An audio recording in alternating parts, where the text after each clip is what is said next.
Alors Joël Ragutin, donc nous nous trouvons sur le parvis du Théâtre 95. Je rappelle que ce chantier a débuté il y a plus de 15 mois à présent. Où en sommes-nous?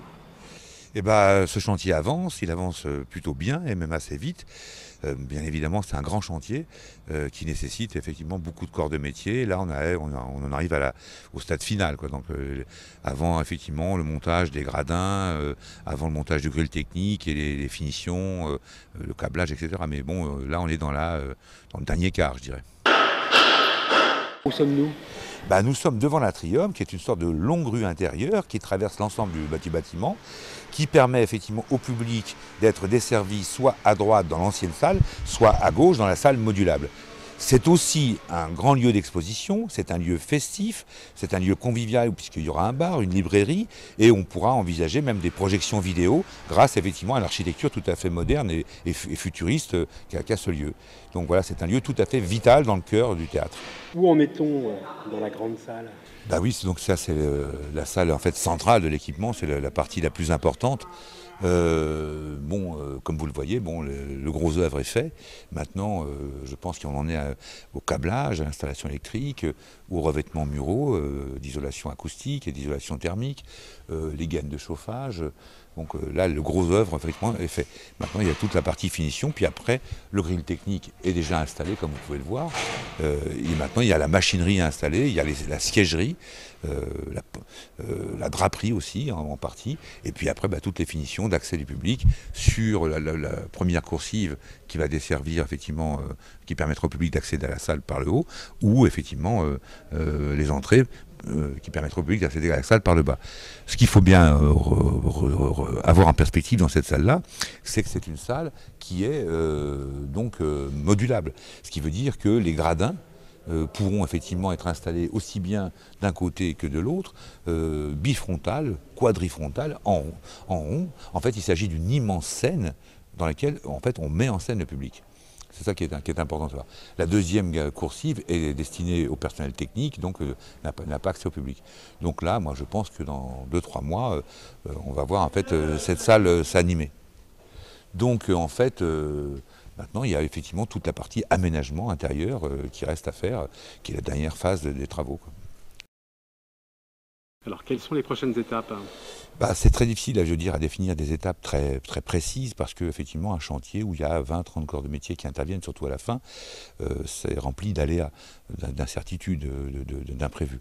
Néanmoins, donc a priori, on devrait effectivement ouvrir le lieu une première fois au public, en tout cas aux représentants des pouvoirs publics et aussi aux principales associations qui animent la ville, c'est-à-dire peut-être 1000 ou 1500 personnes, lors des vœux qui seront donnés par la communauté d'agglomération de Cergy-Pontoise pour faire découvrir ce bâtiment au plus grand nombre. Ce qui est tout à fait légitime, ce sera un peu la remise des clés du bâtiment et la réception de ce lieu-là par la communauté d'agglomération qui est propriétaire et premier initiateur, bien évidemment, de ce très bel équipement qui a mis quand même presque 2 ans, je veux dire, à voir le jour et qui a coûté quand même un certain nombre de moyens importants.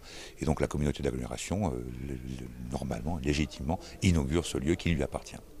Dans un deuxième temps, donc, il y a une phase en fait entre février et juin qui sera une phase un peu mobile, qui sera en fait émaillée d'expositions vivantes, faites d'une part dans un premier temps sur l'histoire du lieu, parce que ce lieu a eu toute une histoire très riche. Il a été l'antenne d'architecture, il a été l'école nationale d'art, il a été aussi après bien évidemment le premier théâtre 95. Donc il y a toute une matériau iconographique, vidéo qui est très très intéressant, avec des commentaires, etc. Dans un deuxième temps, donc plutôt en mars, on a fait toute une opération qui s'appelle Monument éphémère avec Abdallah Akkar, un grand calligraphe international, qui a déjà mis en place ces monuments dans 8 à 9 communes de l'agglomération qui seront rassemblés ici.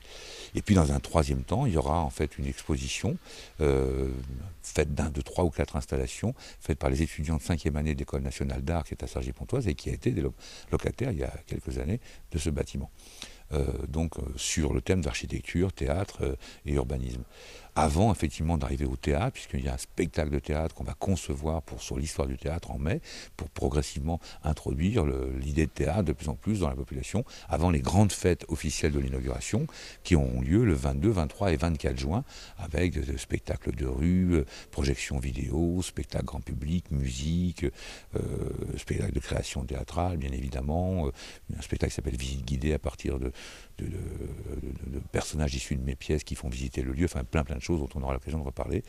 Et puis la présentation de la saison inaugurale qui aura lieu donc aussi le samedi 23 juin, où on présentera l'année inaugurale avec une création qui s'appelle Éloge, qui sera donc pour la rentrée de septembre, des classiques, différentes coproductions, etc., dont on pourra aussi détailler une saison très très riche en événements, bien évidemment, comme il se doit. Quels sont les moyens dont vous disposerez pour faire vivre ce lieu ? C'est la grande question. En fait, on espère avoir effectivement des moyens en augmentation, puisque cet équipement en fait plus de 3 fois la superficie de l'ancien équipement, va accueillir 2 à 3 fois plus de public, en tout cas en potentialité, que l'ancien équipement. Donc, bien évidemment, il faut qu'on ait des moyens supérieurs à ceux qu'on avait. D'ores et déjà, la communauté d'agglomération et son président ont fait un effort tout à fait significatif en nous accordant plus de moyens dès cette année, l'année suivante et la 3e année de notre convention, qui nous permettront effectivement d'avoir des conditions de travail nettement meilleures. Reste cependant le département du Val d'Oise pour l'instant qui ne s'est pas encore prononcé, la région Île-de-France avec laquelle nous sommes en négociation, et le ministère de la Culture qui est, comme chacun sait, dans une position un peu difficile en ce moment. Donc voilà, et puis après, on va mettre aussi en place, grâce à cet nouvel équipement, un club d'entreprise qui nous permettra, je l'espère, d'élargir notre public et d'autres aussi nos moyens, nos recettes propres, plus bien évidemment la billetterie. Donc il y a toute une série de partenariats qu'on envisage avec des entreprises, avec des grosses collectivités qui d'ores et déjà sont intéressées par ce nouvel équipement. Voilà un peu, c'est la recherche harassante et naturelle pour faire vivre un tel équipement qui est inhérent à tout directeur de théâtre.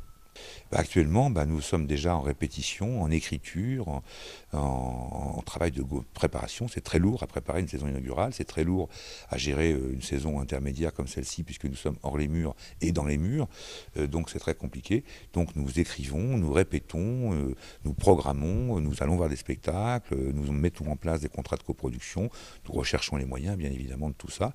Et puis, nous tournons encore des spectacles hors les murs. Je pense à Vertige, un spectacle de Marie Montegani qui va tourner dans tous les lycées, collèges et associations de la région, des petits spectacles aussi itinérants, et nous préparons les expositions d'arrache-pied de février. Donc nous sommes tous au travail et avec enthousiasme et dans l'attente de l'ouverture de ce magnifique lieu.